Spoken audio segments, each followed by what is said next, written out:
And we start with breaking news. Tens of thousands of firefighters in Southern California are now bracing for the worst. Forecasters say the Santa Ana winds will pick back up tonight as sun falls. You can see the firefighters out on the fire lines right now. Another 72 hours of devastating wildfires are expected. Officials are calling this an extreme fire event. It is expected to start any moment. This is basically deja vu all over again. 1 week after these fires started, adding to the fears, new charges against suspected looters and arsonists. Here's the Los Angeles County District Attorney. The question is not if, but when you will be caught if you engage in these crimes. The 10 charges or 10 different individuals that have been charged today are evidence of that fact. And the warning shot remains. Do not go ahead and engage in looting. All right, ready now for round 2 of fires. The district attorney charged 3 men with looting. You can see the video right there. He says the men were caught on Ring video cameras entering a home in Los Angeles. LAPD tracked them down shortly after. Another man has been charged with arson. He supposedly set fire inside a school. The district attorney said police were quick to respond and put the fire out. Both of these were developing in the past hour or so. So now we've come over to the wall to map out what's ahead for firefighters on the front lines. And we start with the Palisades fire. This is where Malibu was burned here, and this is by far the biggest of the 3 fires that are still burning. It is exploding in size. This next round of heavy winds, the Santa Anas through these canyons, create the perfect conditions for fires to come back up. Gusts are expected to 80 miles an hour. So far, this one fire has scorched 23,000 acres. That's double the size of Manhattan here. This is where Santa Monica is. Santa Monica Piers down here. LAX over here. Hollywood signs up here. This is Malibu, some of the most expensive real estate in America. The Eaton fire is burning near a number of really important California landmarks. This we talked about last week as well. That's Altadena, 14,000 acres. And the key with the Eaton fire, it's 33% contained. The wind's picking back up in the worst possible area. Right up here is one of the most important parts in all of California for communications. All the communication towers up there. If those go, that severely hampers the ability for aircraft to fly if you have those big water drops. There's also the Hearst fire, now up to 800 acres. The Palisades fire has destroyed 10,000 structures, more than half of them homes. This is the before. You can see beautiful neighborhood here. This would be a baseball diamond, football stadium over there, pools. And this is the after, okay? So all the red dots are homes that are no longer standing. These have been burned to the ground. These are entire blocks. The Eaton fire, we'll switch to that view. Also one of the most destructive in California history. 7,000 structures destroyed. Nearly all of them were homes. So 7,000 homes. At 2 or 3 people per family, you're talking about 20,000, 30,000 people out of a house. This fire is also among the most deadliest, and you can see just how much damage is centered on the Pacific Coast Highway. We'll put that up in a minute. When we talk about the wind and how dangerous it is for the firefighters, this is the video that shows what's called a fire NATO inside the Palisades fire. This happens when the hot air from the fire rises. More air rushes down to the ground. It creates this vortex of flames. And this is how these fires move so quickly. For firefighters, it's impossible to deal with this. And just look at the hillside this fire's on. If you can't attack these fires by air, putting firefighters on the ground is impossible. The Los Angeles fire chief alluded to the dangers this morning. We're not in the clear. I want to make sure of that. We are not in the clear as of yet, and we must not let our guard down. All right, we're going to talk about why this matters in just a minute. State and local leaders in California failed to prepare for the fire, and they are now blaming everybody but themselves. We take a live look at one of the fire breaks. Renowned fitness expert, former Malibu homeowner Jillian Michaels, is standing by with her thoughts on the response from Governor Newsom and Mayor Karen Bass. First, team coverage. Check in with NewsNation's Nancy Luz in Pacific Palisades in a minute. We begin tonight with NewsNation senior national correspondent Brian Enton, who is live for us in Brentwood. Good afternoon, Brian.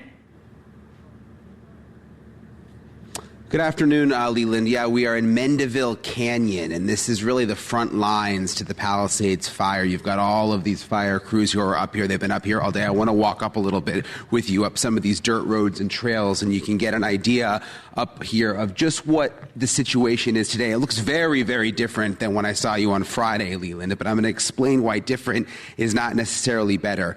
This area totally scorched. Over the weekend, this looked like a big fireball.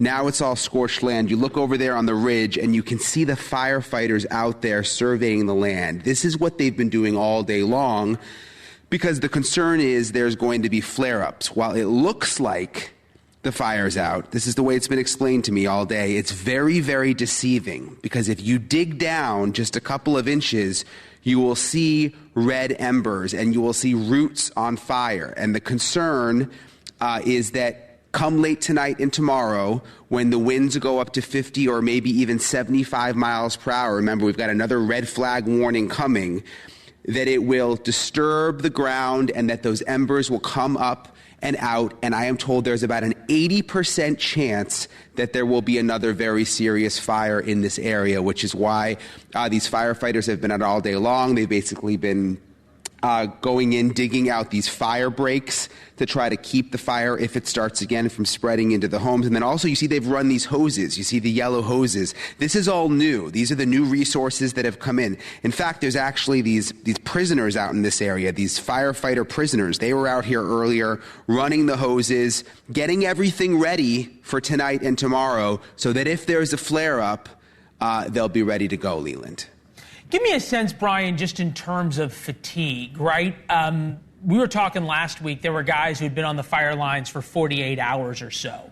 Have they gotten a chance to rest? Do you get a sense that the reinforcements have allowed that, or are people still running on fumes, for lack of a better term?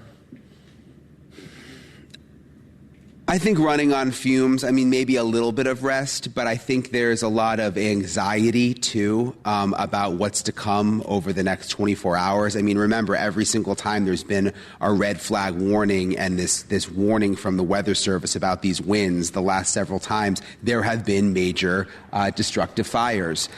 So the presumption is that's going to happen again. The difference this time, thankfully, is you've got fire crews out here from all over the country. You've got 30 aircraft just in this area ready to go. So they're much more prepared than last time. But you can see the anxiety in their faces when you talk to these firefighters. And they're working so hard, Leland. I mean, it's not like what you see in the cities where they just take the hose out of the fire truck. I mean, they go out into these environments. It's really, really intense. Hoofing those hills in fire gear is one thing, and then building everything else is yet another. Brian, thank you very much. Back to you. Hopefully not if there's a flare-up, but if there is, we'll come back. Jillian Michaels here, fitness guru, host of the Keeping It Real podcast, knows a thing or two about the powers of these fires. She lost her Malibu home to a fire in 2018 and has spent the time since advocating for reforms to be made by California's Democratic leaders. You caught a lot of flack for pushing for those reforms. Are you getting any apologies over the past week?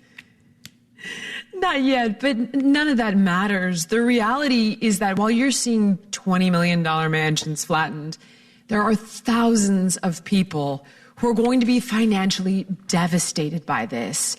And that's what's deeply upsetting, is so much of this could have been mitigated. Agreed. 100%. We've been talking about that. It's interesting to me to see the Hollywood elite, and I'll use that term pejoratively because I think it applies here, who were all in on the most progressive, most woke policies, all the climate do-gooding, none of the mitigation, none of the prevention. But as soon as it affected them, right, as soon as their mansion burned down, suddenly they've switched on Gavin Newsom. Is it that simple that when it affects them, they change? I gotta be honest, when it affected me, I changed. I was deep blue, California resident my entire life.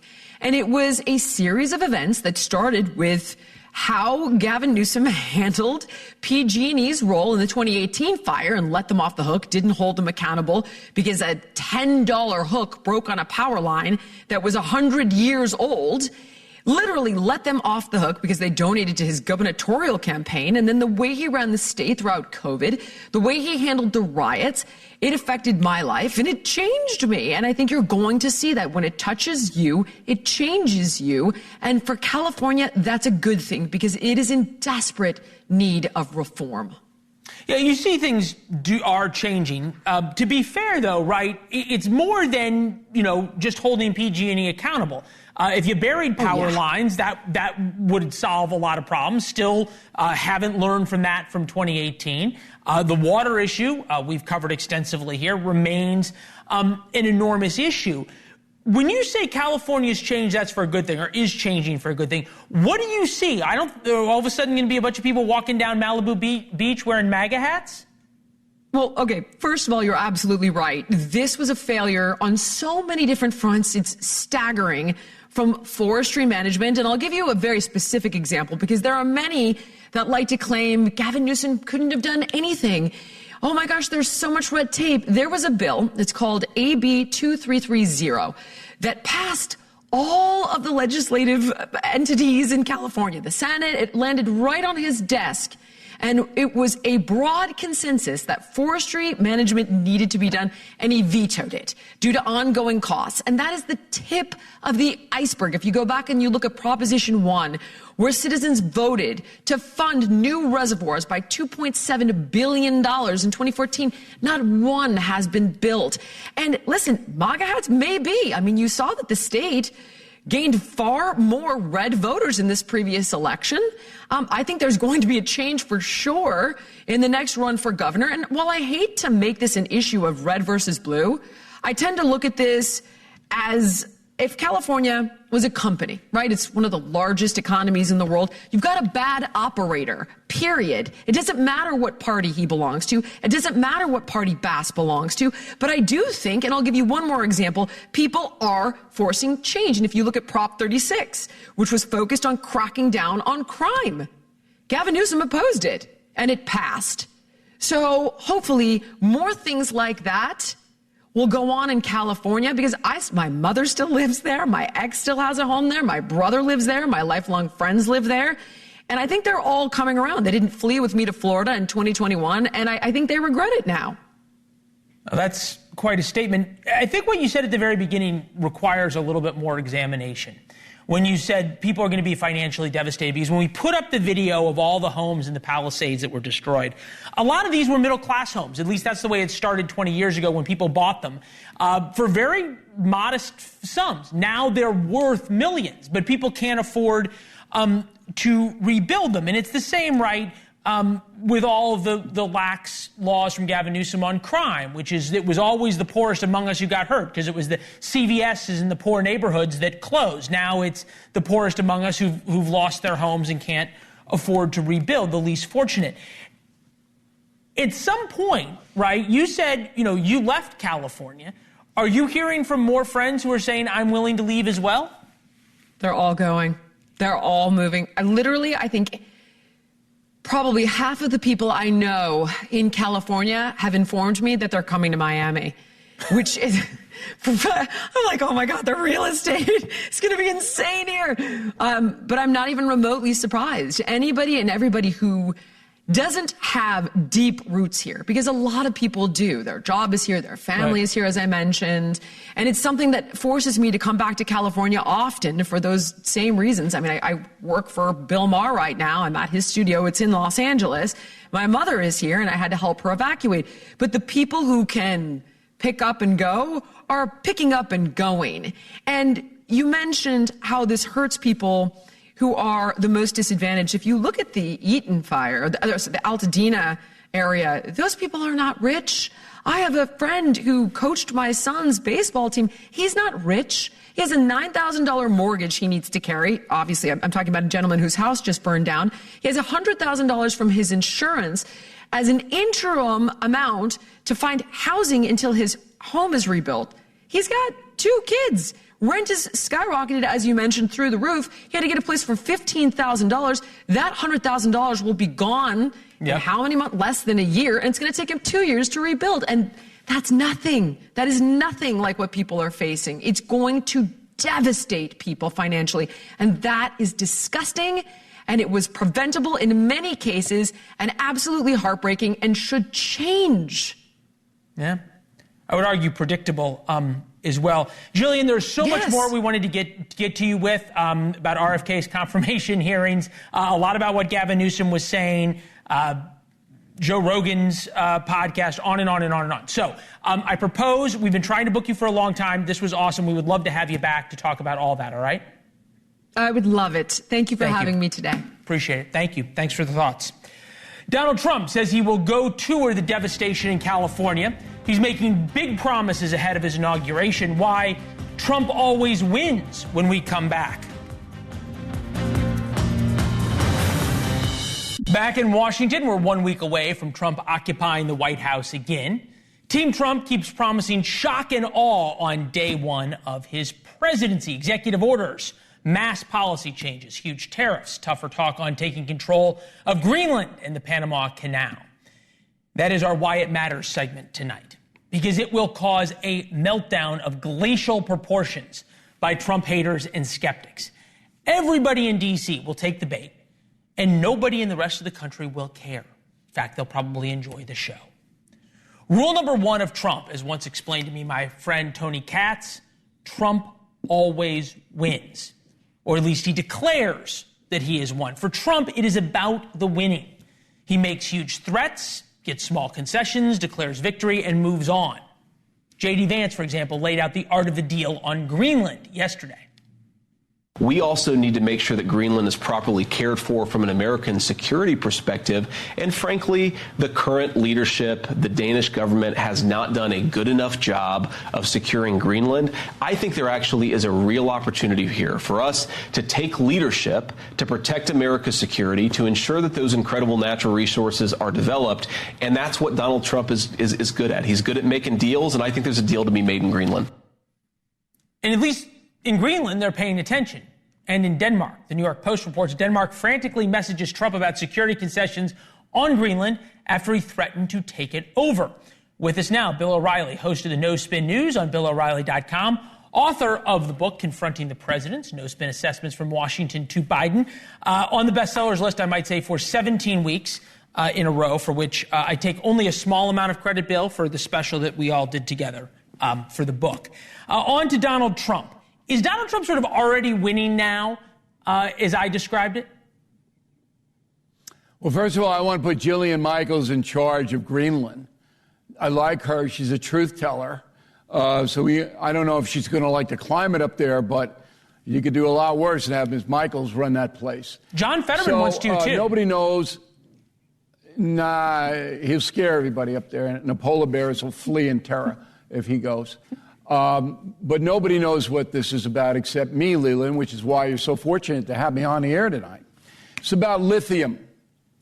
So China is the main exporter of lithium around the world. Lithium powers this. The Trump administration wants to get away from all dependence on China. Lithium is the number one product that they harvest that's got the world enthralled. They need it. They have to have it. Under the permafrost in Greenland is a lot of lithium. That's what this is about. Now, the news media probably doesn't care. The ideologues certainly don't. But it is a national security situation because China is running such a big deficit with the United States, which means they make so much money off of us, it's propping up their very vicious communist regime, the money they get for the USA. Trump knows that. He wants Apple to come back to the USA, wants them to stop making and operating so much in China, and he wants to compete on the lithium market. That is what this is all about. I would argue that, or add, I should say, that lithium also powers all of Tesla's cars. So there is that part absolutely. As well. And you're right. We are very lucky to have you on the show. You think it's a disingenuous point? Is it disingenuous that they don't, or is it that they don't get it, that in a lot of these issues that Trump brings up, they don't want to get it. Okay. Look, if you watch some of the sound bites about the California fires, there is no question, it is in stone, that Donald Trump warned Newsom and the California legislature 6.5 years ago, an explicit warning that California was going to get battered by wildfires. That's an amazing historical occurrence. Trump did it. And now Trump's the devil. Newsom's running around going, Trump's bad-mouthing firefighter. It's absurd. So people who are prisoners of their ideology, and there are millions, who make money off their ideology, as does NBC News, the New York Times. They're not making a lot of money anymore, but, that's what the game plan was. They don't care. They're not in business to inform the American people of why Donald Trump wants to control Greenland. And here's the kicker on it. The United States is not going to invade Greenland. All right? What we're going to do is sign a lease to harvest raw materials, giving Copenhagen a nice cut. And the king over there, Victor, he'll get a nice little pension for himself. And we'll go in, we'll do the lifting, we'll get the stuff out. Copenhagen and Denmark will prosper, and we'll have an advantage over China. That's what it's about. Live shot of Greenland right now. We'll see if the northern lights come out. Hopefully also they'll let us build a few more military bases so we can protect the Arctic or have control over the Arctic rather than the Chinese. Leland, let me correct you. They're not going to let us do anything. That'll be part of the deal. Well, that's what. Okay, in order fine. to protect our investment, in order to security and to protect our investment, we will have the ability to put U.S. forces in Greenland. And they'll all work it out. This isn't a hard deal. It's not. It's not a complicated deal. And the Danes will do it. I hear you on Greenland, and I understand. There is something, though, about Donald Trump that I want you to explain to us, as you have a unique perspective to do. Because you watch him lay out these extraordinarily hard lines. And I'm thinking, for example, about the past government shutdown, where he said either get rid of the debt ceiling or shut the government down. And the next day, he endorsed a bill that did not extend the debt ceiling or eliminate the debt ceiling. How is there a danger in having a president, and I understand to take him seriously but not literally, who stakes out these negotiating positions effectively so he gets a small concession, as I said, and then goes ahead and declares victory? To me, it seems a little too bombastic and a little dangerous when you're dealing in not just lithium, but in national security. Well, number one, I hate those bombastic guys. Number two, we deal with this on Friday in the Trump special, and I want everybody to watch it on NewsNation. It's going to be really something at 9 o'clock about why Donald Trump does what he does. The number one thing is he gets bored with it.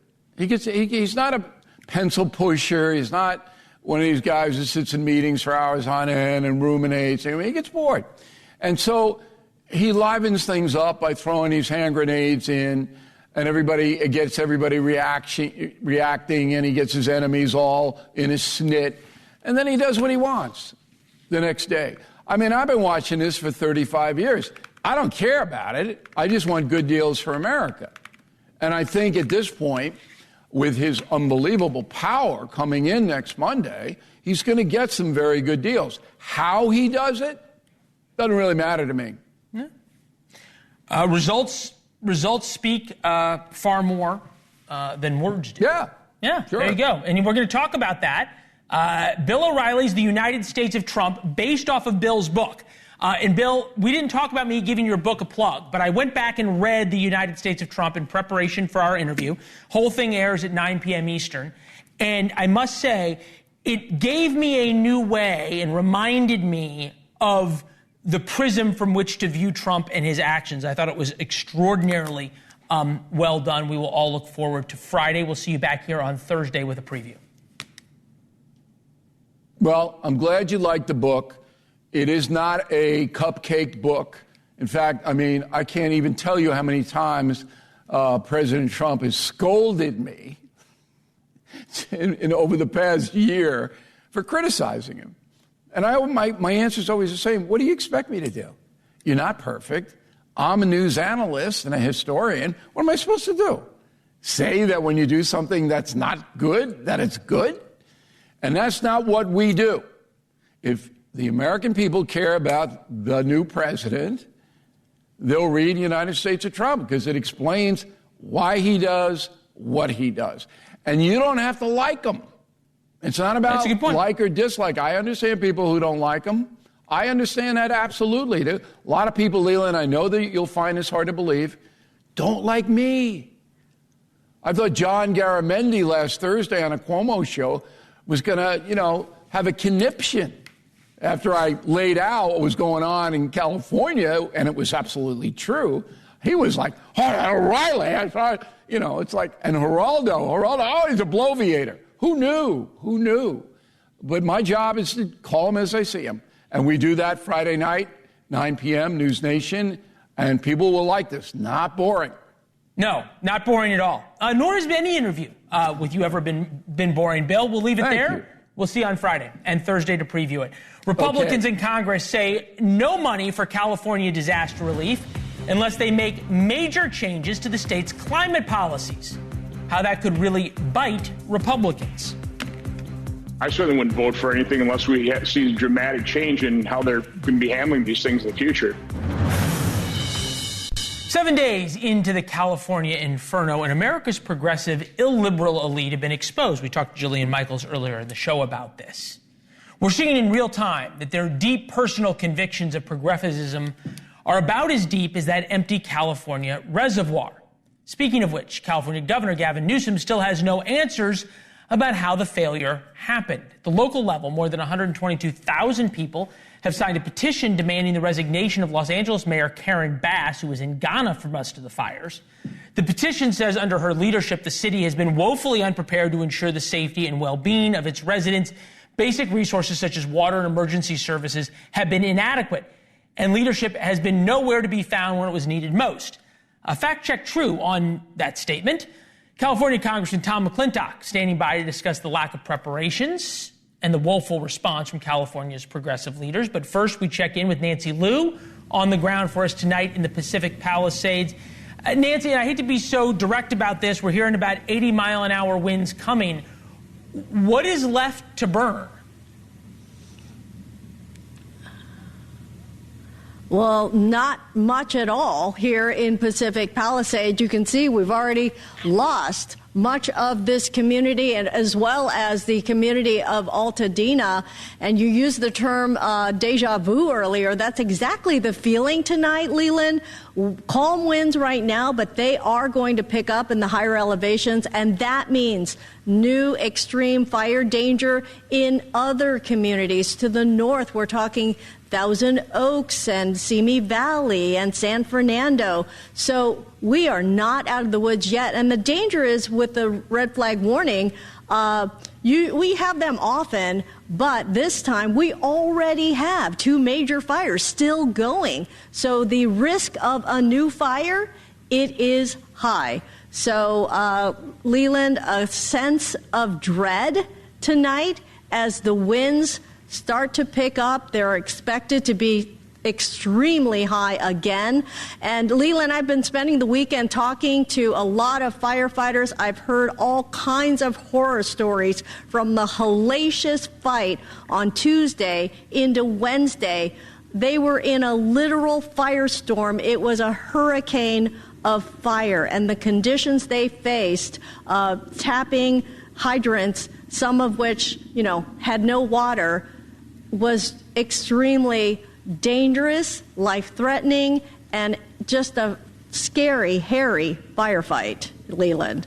Yeah, when you see that, it's sort of remarkable that none of the firefighters died in this, given that they showed up and there was no water. Nancy, thank you very much. Tom McClintock with us. Republican for California just wrote this op-ed in the Wall Street Journal.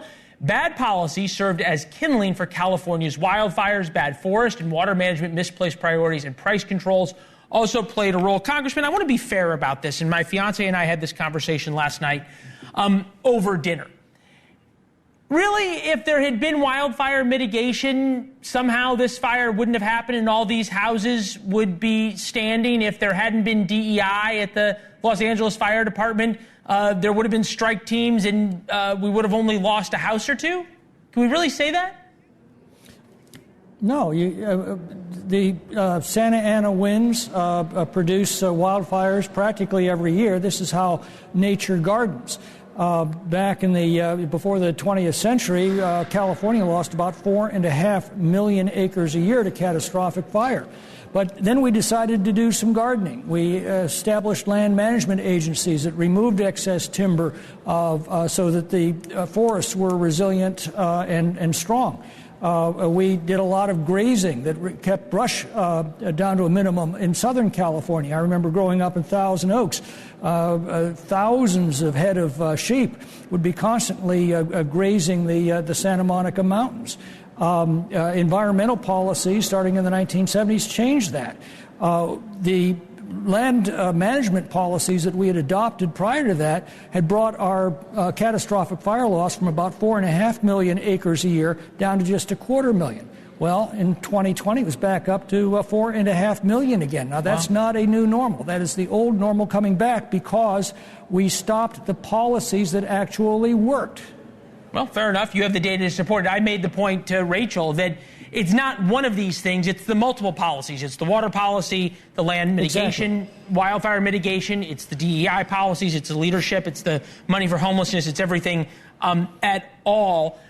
There's going to need to be hundreds of billions of dollars spent to rebuild Los Angeles, certainly to help the folks right now. Number of Republicans are talking about conditioning aid to California on changing some of these policies. Take a listen. It appears to us that state and local leaders were derelict in their duty in many respects. So that's something that has to be factored in. I think there should probably be conditions on that aid. That's my personal view. We'll see what the consensus is. Yeah, I certainly wouldn't vote for anything unless we see dramatic change in how they're going to be handling these things in the future. We can't just dump money into a broken system, a poorly managed system, which California absolutely is across the board. You've made a compelling argument for why the policies in California need to change. But if you start conditioning disaster aid as Republicans, do you not worry that when Democrats are in control and there's a hurricane in Florida, suddenly, in order to get disaster aid for a hurricane in Florida, Florida needs to change its laws on building near the beach or on endangered species? This is a dangerous road to go down, isn't it? Well, I'm not so sure. There's an old saying that you can't fill a broken bucket by pouring more water in it. At some point, you've got to fix the bucket. And this is not the first time in recent years that we've seen this catastrophe. You remember in 2018, the Camp Fire destroyed the entire town of Paradise. 18,000 structures burned, 87 people killed. But nobody famous lives in Paradise, so nobody paid much attention to it. This sort of thing is the direct result of bad public policy, and those policies have got to be changed, or we're going to repeat this tragedy over and over again every few years. You've made compelling arguments. I want to give you just the last 30 seconds. In fact, I don't have 30 seconds. I'm stealing it from my producers. On North Carolina, there are thousands of people who are reportedly being kicked out of hotels, who lost everything in the floods there just 3 months ago. Why the double standard between how people in California are being treated, carte blanche, versus North Carolina that seems to be forgotten? Well, because you can minimize the damage caused by catastrophic fire by restoring the policies that had kept that damage to a minimum throughout the 20th century. This can be fixed. It's a public policy question. Fair enough. Congressman, put you through the paces. You came with facts, evidence, and a compelling argument for this. We appreciate it. You're welcome back anytime, sir. Thank you, Leland. Thanks for having me. Yeah, thank you very much. Insightful, to say the least. Darkness descending on Los Angeles as the winds begin to pick up. Why these fires in particular, these fires have been so hard to put out. It was, for lack of a better term, Armageddon type, right? High winds, fire everywhere. Are issued again. Wind gusts are expected to reach between 50 and 70 miles per hour. raising the concerns for aircraft that are fighting the fires from the sky and potentially starting this whole thing back over again. Captain Adam Vanderpin joins us, Marine Corps veteran, captain of the Los Angeles Fire Department. It's good to see you, sir. Thank you. I get that you've got a lot more resources than you did a week ago. But if the winds pick up and if the aircraft are forced to land, is there anything that can really stop these fires? So we have a total of 5,100 firefighters that are on scene now. So we do have firefighters strategically placed all throughout the Palisades. I'm up in the Brentwood area right now, up in the hills. And we have numerous strike teams, and we have wildland firefighters who right now behind me, they probably laid out about 10,000 feet of hose. The crew that just walked up behind me said they just laid out about 3,000 feet of hose.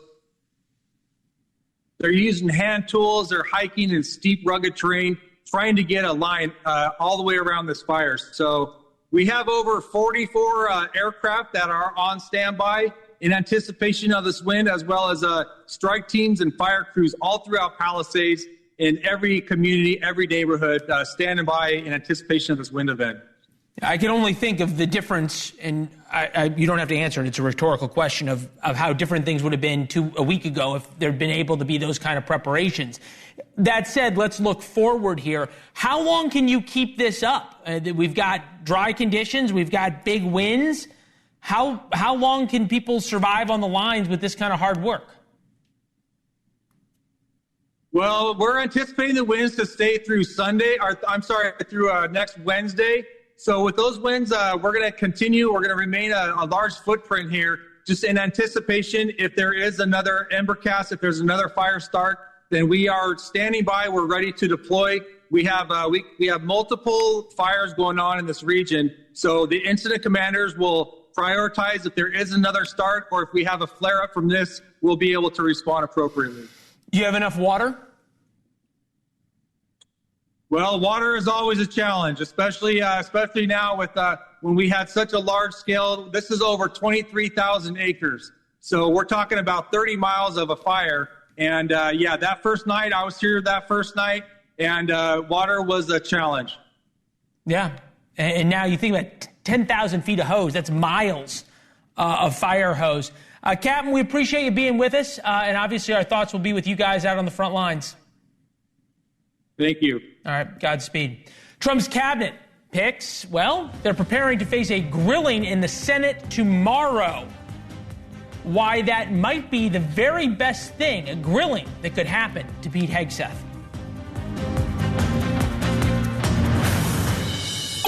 Tomorrow, Pete Hegseth, Donald Trump's pick to lead the Department of Defense, will be the first nominee to face the hot lights of a Senate confirmation hearing.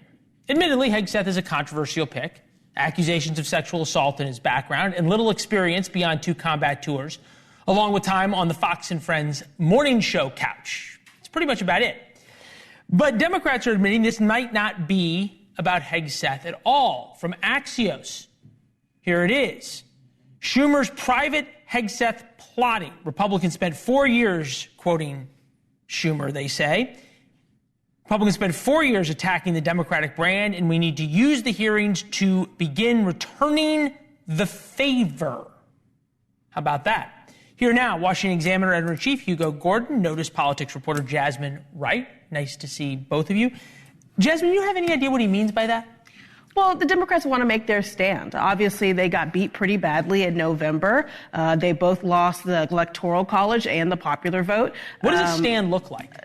I think you're going to see it tomorrow. You're going to see them asking questions about his personal life, about the accusations about drinking, asking questions about the accusations about whether or not he acted inappropriately with women, all of those reports that we heard last month. I was talking to somebody close to Pete Hegseth earlier today, and they said that he's prepared for it, but he's certainly going to get those type of questions. They're going to push him and needle him, particularly because not all the senators have seen the background reports, and so they're going to want to hear the FBI report that they was done. I'm wondering about this, right? Because so much of the election was made about Donald Trump. Right. And he won.